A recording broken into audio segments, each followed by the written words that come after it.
this clip, I'm going to talk to you about what it is that stops you from asking for what you want, stepping into that new version of yourself, asking for that job, asking to be in this relationship, and how we can start to play around with this so that we can step into what we really want and into our greatness. So what stops us really from asking for what we want, from being in a different version of ourselves that we really want to be, from asking somebody something that we really want, but we're afraid to ask them for it, that new job, for help even. And the reason why is because it's risky. We don't like risk. We have been taught from like day one to avoid risk like the plague, right? And it's unfamiliar. So our ego, our unhealed parts of our ego, they get scared shitless. And they're like, hell no, we like where we're at right now. It feels good to be in this spot. Even though on the outside, your conscious self is like, I am not happy. This sucks. But your ego in the background, in your subconscious, you're playing this reel that's saying, hey, this is not safe to step out and do this. It feels much better to be in this space because it's familiar, even if it is sucking the life out of you, even if it is making you feel like shit. Because guess what? You've been doing it for so long. It's so familiar with this feeling, with the actions that you take with it, that it's like, nope, I'm staying in here. I'm not learning anything new, basically, is what your ego is saying. So we have to figure out a way of getting from point A to point B. And from point A to point B, there's this gap right here. There's this unknown right in here. So it's how do we get from being either this version of ourselves who has this job to being this person of ourselves that has the job of our dreams, and we are making the money that we want, we are happy, or we're in the relationship that we want to be in, or we are the version of ourselves that we want to be in. So how do we get from this person that is really afraid of the unknown to being someone who took this risk and is now where they want to be in life? You might not necessarily really like what I have to say, but it's really stepping into the unknown. You have to do it. So many of us have analysis paralysis. I have done it myself. I'm challenging myself to do it as well more, where we just get so stuck in our thoughts and we let our ego and all this scarcity come and we just don't do it. And so, we learn, but we don't embody and do and be because it's just scary and we're just not really honestly quite sure what the hell we're doing. And we have to get used to stepping into it all the time and being okay with just, okay, pivot. This didn't work, okay, pivot. This didn't work, okay, pivot. So how do we do that, right?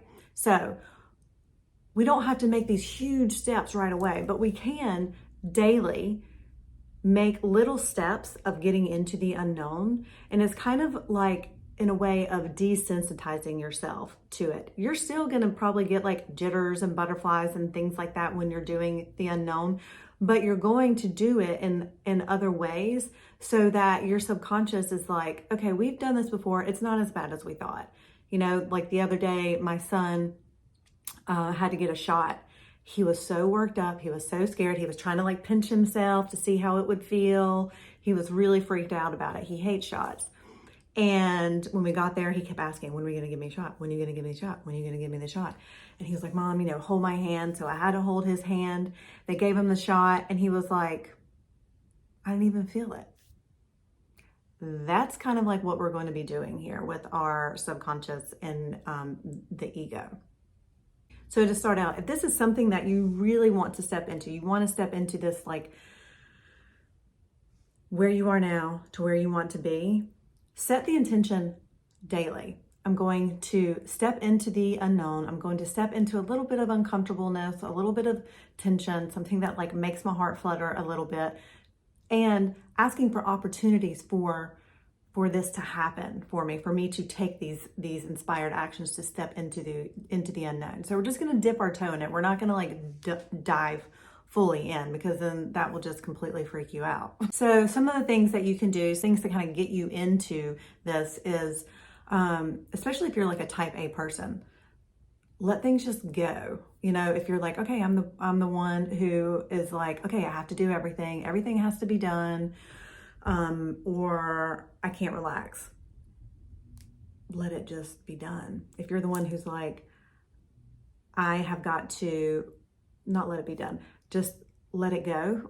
Sorry, let it go and just see what happens. You know, do something else instead so that your mind's not fixated on it.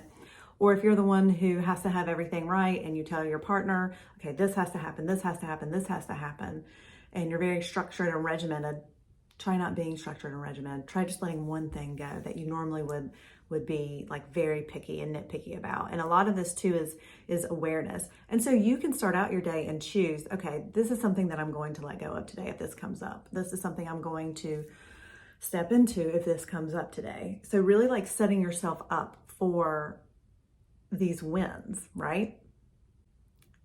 Because when we do that, we kind of take that risk aversion and it comes down just a little bit. You know, we're trying to work with our ego a little bit.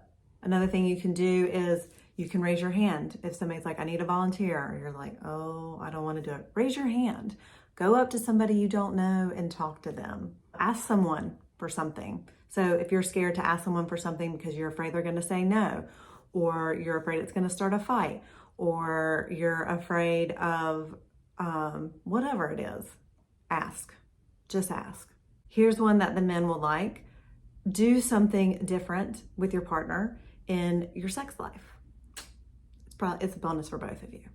If you really don't like getting on camera or talking, make some kind of video and just post it, and be okay that it's not perfect. You know, just put it out there, put yourself out there. Sharing your vulnerability with someone, really telling them your truth and letting them see that. And even though most of the time, especially to my people pleasers, and this one is one that I am still working on as well, think about the times, and this brings awareness, so this might be something you want to put into your intention, but think about the times where you would normally be like, yeah, sure, I'll do that. And just stop yourself and just say, let me think about it and I'll get back to you, and do what you want to do. We're not going to be scared of what the other person says or what the other person thinks or the unknown, because they could think nothing of it, or they could. You just don't know. So take that chance to express yourself, to be more of your authentic self. And the more you start to do this, the more you start to step into your authenticity and more into your power instead of giving it away. And last but not least, ask for what you want. Don't just settle. If that's not what you really want, like, just ask. So those are a couple of tips, a couple of activities that you can do to kind of spark how to kind of step into the unknown. Think about things that kind of like make your breath get a little heavy, make you get a little flutters. And, you know, it might seem very small, but these are the things that, like, if you consistently do it every day, then it will start to, these big things that you want to do will be like, oh, this is nothing. This is nothing. I've done it before. And you're starting to program your ego to say, to not freak out, and allow you to go from this point A to point B with more grace and more power and more ease, honestly. You're still going to get those jitters, but it's going to be easier.